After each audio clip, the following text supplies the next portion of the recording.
हरे कृष्णा, राधे राधे। तो फ्रेंड्स, बहुत बहुत स्वागत है फिर से एक नए ब्लॉग में आप सभी का। तो फ्रेंड्स, आज की इस वीडियो में मैं आपको अपने लड्डू लाडली की सुबह की दिनचर्या दिखाऊंगी। सुबह मॉर्निंग में हमने कैसे उठाते हैं, कैसे उन्हें बिना नहलाए भोग लगाते हैं। और कुछ मेरी ऐसी बहनें हैं जिनका कमेंट आ रहा था कि दी, हमारे गृहस्थी में बहुत काम रहते हैं, हम लड्डू लाडली की सेवा नहीं कर पा रहे हैं, तो कहीं हमें कोई पाप तो नहीं लगेगा। आज हम इसी सब टॉपिक पे चर्चा करने वाले हैं, तो आपको वीडियो बहुत पसंद आएगा, इसलिए वीडियो प्लीज़ पूरा देखिएगा। तो फ्रेंड्स, ये बिल्कुल सच बात है, महिलाओं के पास जितने काम होते हैं ना, इतने काम सच में कोई नहीं कर सकता। महिलाओं के पास सुबह से लेकर रात तक की ड्यूटी होती है। घर में बच्चों को, हस्बैंड को समय पे खाना देना, समय पे उनके कपड़े धुले होने चाहिए, घर में कोई बुज़ुर्ग है तो उनकी देखभाल करना, इसके साथ ही घर की साफ़ सफाई, चौका बर्तन, न जाने कितने काम दिन भर के। तो फ्रेंड्स, जो गृहस्थ जीवन में होते हैं ना, तो उनके लिए चीज़ें आसान नहीं होती हैं। भक्ति करना इतना आसान नहीं होता है, क्योंकि जो सन्यासी हैं या जो अलग रह रहे हैं, सिंगल रह रहे हैं, उनके लिए आसान होगा। वो हर एक चीज़ को नियम में रह के कर पाएंगे। लेकिन गृहस्थ जीवन में रहने वाली महिलाएं डेली एक जैसा नियम हो सके, ये हो ही नहीं सकता। लेकिन फ्रेंड्स, हमारे गुरुजन कहते हैं कि जब गृहस्थी वाली महिलाएं, जब सबके काम, सबकी जिम्मेदारी पूरा करने के बाद, बच्चों को स्कूल भेजने के बाद, हस्बैंड को ऑफिस भेजने के बाद, बिना कुछ खाए पिए जब ठाकुर जी की सेवा करने बैठती हैं ना, तो ठाकुर जी की आंखों से अश्रु धारा बहने लगती है। कहते हैं प्रभु ही तो एक ऐसे हैं जो हमारी हर स्थिति परिस्थिति को समझते हैं, और प्रभु हमसे कभी नाराज नहीं होते, क्योंकि वो तो तिनके भर दी हुई सेवा से भी प्रसन्न हो जाते हैं। फ्रेंड्स, सबके काम हम समय पे करें, ठीक है, लेकिन अगर ठाकुर जी की सेवा में थोड़ी देरी भी हो गई है ना, तो गृहस्थ जीवन वालों को कोई दोष, कोई पाप नहीं लगता है। इस बात को आप अपने मन से निकाल दें, ठीक है। और मान लीजिए किसी दिन आपकी पूजा रह भी जाती है ना, मान लो कभी ऐसा होता भी है, तो भी अगर आपने सिर्फ इतना मन में अफसोस कर लिया ना कि आज मेरे ठाकुर की सेवा वैसी नहीं हो पाई जैसे मैं रोज़ करती हूँ, किसी भी कारण से हो सकता है वो, ठीक है, तो कहते हैं बस इतना मन में ये जो आपकी फीलिंग आई ना अपने ठाकुर जी के लिए, प्रभु इसी से ही प्रसन्न हो जाते हैं कि एक बार आपने उनके लिए सोचा तो। क्योंकि प्रभु को आपके सिर्फ सच्चे भाव ही तो चाहिए, जो भाव आप अपने केवल हृदय से प्रकट कर सकते हैं। तो ये मेरा आज का रूटीन है। आज सुबह में भी मैं अपने समय से उठ गई थी। उठने के बाद घर की साफ़ सफाई की, और कपड़े मुझे धोने थे वो मैंने धो के फैला दिए हैं सूखने के लिए। इसके बाद सूर्य भगवान की पूजा, तुलसी जी की पूजा के बाद मैं आ गई थी सीधा मंदिर में। मुझे करनी थी आज मंदिर की सफाई, क्योंकि एकादशी भी आने वाली है। तो यहाँ पे मैंने सारे फ़ोटो मूर्ति अच्छे से साफ़ कर दिए हैं। सबको टीका चंदन करने के बाद आज फूल मेरे पास कम थे, तो मैंने यहाँ पे गुलाब की पंखुड़ियाँ सभी को अर्पित कर दी हैं। केवल गुलाब और गेंदे के पुष्प ऐसे होते हैं जिन्हें हम भगवान को तोड़ कर भी चढ़ा सकते हैं, बाकी कोई और फूल तोड़ा नहीं जाता, फिर वो फूल खंडित माना जाता है। तो फ्रेंड्स, यही होती है गृहस्थ जीवन की पूजा, कभी कुछ कम होता है तो कभी कुछ ज़्यादा। तो यहाँ पे हमने देखिए भोग में बताशे और एक लोटे में जल रख दिया है। शालिग्राम जी को तुलसी जरूर चढ़ानी चाहिए, तो वो हमने चढ़ा दी है। ये सिंपल सरल तरीके से पूजा हो गई। और इसके बाद हम आरती कर लेंगे।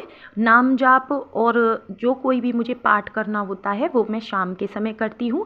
बाकी दिन भर मेरे भजन चलते हैं, घर में भागवत लगा लेती हूँ मोबाइल पे, या फिर जैसे मन में जो नाम जाप होता है ना, वो चलता रहता है। तो सुबह के छोटे मोटे काम करने के बाद और घर की पूजा हो गई है, इसके बाद अब हम लड्डू लाडली को उठाएंगे। तो अगर आपके घर में एक ही लड्डू गोपाल हैं तो आप साथ के साथ भी उनकी पूजा कर सकते हैं, लेकिन क्योंकि मेरे पास 2 लड्डू गोपाल और एक राधा रानी है, तो मैं इनकी पूजा आराम से बाद में करती हूँ। तो यहाँ पे देखिए अब हम इनको उठा लेंगे, और देखिए आपको एक चीज़ दिखाऊं। देखिए मेरा छोटा सा शहजादा अलग सोता है बेड पे। मेरे छोटे लाला अलग ही लेटते हैं बिल्कुल, और इनको अपने बेड पे लेटना ही पसंद है। तो बस लड्डू लाडली को हम उठा लेंगे, और मैं यहाँ पे गुनगुना पानी ले आई हूँ, गरम करके हल्का सा, और साथ ही में दूध मैंने तैयार कर लिया है। तो फ्रेंड्स, भोग पानी हमेशा ठाकुर जी के उठाने से पहले और जब हम पूजा आरती करते हैं ना, उस समय भी भोग और जल हमेशा पहले से हमें रख लेना चाहिए लाके। तो यहाँ पे देखिए छोटा लाडला मेरा कितना क्यूट लग रहा है, कितना प्यारा लग रहा है मेरा कन्हैया। तो फ्रेंड्स, सबकी गृहस्थी अलग होती है, सबके घर की दिनचर्या रूटीन अलग होते हैं, ठीक है। किसी के यहाँ थोड़ी जल्दी पूजा हो जाती है तो किसी के यहाँ थोड़ी देर से होती है। बस हमें भगवान से जुड़े रहना है, इस चीज़ का ध्यान रखें। बाकी किसी का समय एक सा नहीं होगा, सबके बच्चे छोटे हैं, किसी के बुज़ुर्ग हैं घर में, सभी की देखभाल सबको करनी होती है। यहाँ तक कि कई बार महिलाएं खुद भी बीमार होती हैं, उनका स्वास्थ्य अच्छा नहीं होता है, तो चीज़ें हमेशा टाइम पे नहीं हो पाती हैं, तो आप परेशान ना हुआ करें। तो यहाँ पर मैंने जल में तुलसी डाल के और मैं पहले आचमन करा दे रही हूँ। तो जैसे कि हम लोग कुल्ला कराना बोलते हैं, जैसे सुबह जब बच्चे सो के उठते हैं ना, तो उनको हम कुल्ला करा देते हैं, मुंह धुल देते हैं, बिल्कुल उसी तरह से हम भगवान को आचमन करा देते हैं। इसके बाद मैं दूध का, और दूध के साथ कुछ भी जो भी है, मिश्री, बताशे, गुड़, जो भी चीज़ मेरे पास होती है मैं उसका भोग लगा देती हूँ। और तुलसी मैं हमेशा एक गिलास में तोड़ के रखती हूँ पानी में डाल के, जिससे कि मुझे तुलसी पत्ते के लिए बार बार छत पे ना जाना पड़े। तो जैसे सुबह में मुझे जल्दी होती है तो मैं एक ही गिलास में दूध दे देती हूँ और प्रभु से विनती कर लेती हूँ, प्रभु अब आप भोग लगाइए, मैं जल्दी से बाकी के काम निपटा लूँ। तो आज वैसे मेरे हस्बैंड को लेट जाना था, थोड़ी देरी से जाना था ऑफ़िस, लेकिन अभी उनका अचानक कॉल आ गया तो उनके लिए मुझे जल्दी से नाश्ता भी बनाना है। और बेटे की आज छुट्टी है, उसके स्कूल में पेरेंट्स टीचर मीटिंग है तो वहाँ भी हमें जाना है। तो वैसे तो मेरे हस्बैंड चाय बहुत कम पीते हैं, लेकिन आज उनका मन है, उन्होंने बोला है, तो मैं जल्दी से पहले चाय बना देती हूँ। उसके बाद मैं नाश्ते में सोच रही हूँ कि सिवैयाँ बना दूँ, क्योंकि सिवई जल्दी बन जाती हैं। अगर सब्जी पराठा बनाऊँगी तो फिर उनको लेट हो जाएगा। तो आप देख रहे होंगे चीनी और चाय पत्ती डब्बे में ख़त्म होने वाली है, लेकिन मेरी एक आदत है, मैं कभी भी इसमें दोबारा से भरती नहीं हूँ। पहले जब तक पूरी ख़त्म हो जाएगी उसके बाद मैं इन डब्बों को अच्छे से धो के सुखा लूँगी, फिर मैं दोबारा साफ़ इसमें सामान भरूँगी। ये मेरी आदत है, किचन में कोई भी डब्बे में कोई भी सामान ख़त्म होने वाला होता है तो मैं पहले से उसे नहीं भरती हूँ, हमेशा धो के ही भरती हूँ। इससे मेरा किचन हमेशा साफ़ रहता है।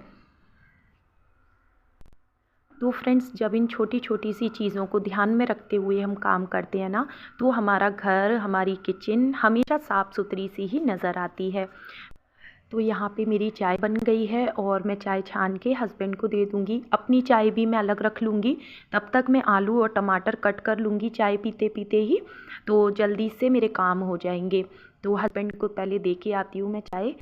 तो फ्रेंड्स, लड्डू लाडली को दूध का भोग लगाने के बाद ही हमारे घर में चाय बनती है। तो डेली का हमारे यहाँ यही रूटीन रहता है हमेशा से। हमारा स्नान करना बहुत ज़रूरी होता है, भगवान का स्नान हुआ हो या ना हुआ हो, क्योंकि भगवान कभी भी अशुद्ध नहीं होते हैं। तो फ्रेंड्स, इसीलिए मैं लड्डू लाडली का स्नान 8:30-9 बजे के आसपास करा पाती हूँ, तब तक हस्बैंड और बेटा जा चुके होते हैं।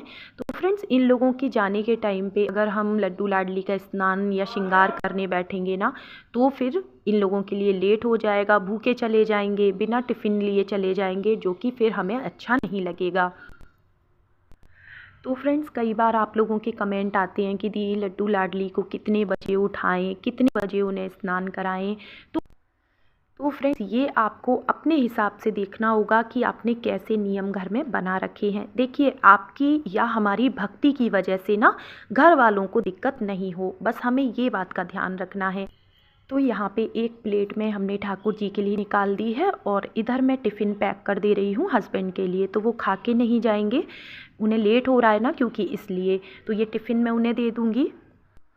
तो फ्रेंड्स, गृहस्थ जीवन में सबसे बड़ी पूजा तो यही है कि हम अपनी गृहस्थी को अच्छे से चला पाएँ। हमारी वजह से ऐसा ना हो हम पूजा पे बैठे हैं और हस्बैंड भूखे चले जाएं, बच्चे बिना टिफ़िन लिए चले जाएं, तो ये काम हमें नहीं करना है।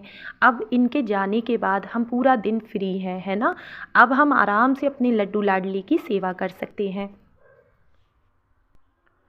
तो अब सबसे पहले जो भी हमने बनाया है वो हम लड्डू गोपाल जी को भोग लगा देंगे। बाल लगा दिए हैं क्योंकि बाल लगा के हमारी लाडू अच्छी लगती हैं, कितनी प्यारी लग रही हैं।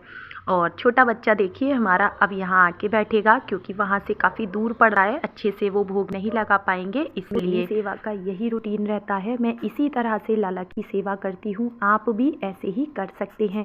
लेकिन आगे से कभी भी ऐसे कमेंट मत करना कि क्या लड्डू गोपाल हम किसी को दे दें, हमसे सेवा नहीं हो पा रही, तो नहीं, बिल्कुल मत दीजिए। और थोड़ी कम सेवा करने से भी कोई पाप नहीं लगता है, ठीक है। हमें और अब आगे से बिल्कुल भी ऐसी बातें मत पूछिएगा मुझसे कि हम लाला किसी को दे दें, क्या मंदिर में छोड़ आएँ, नहीं, बिल्कुल नहीं। अपने लाला किसी को देने की कोई ज़रूरत नहीं है। हमारे प्रभु हमारी स्थिति परिस्थिति सब जानते हैं। तो उम्मीद करती हूँ जो भी चीज़ मैंने आपको बताई है आपको पसंद आई होगी। वीडियो अच्छा लगा हो तो लाइक शेयर कमेंट ज़रूर करना।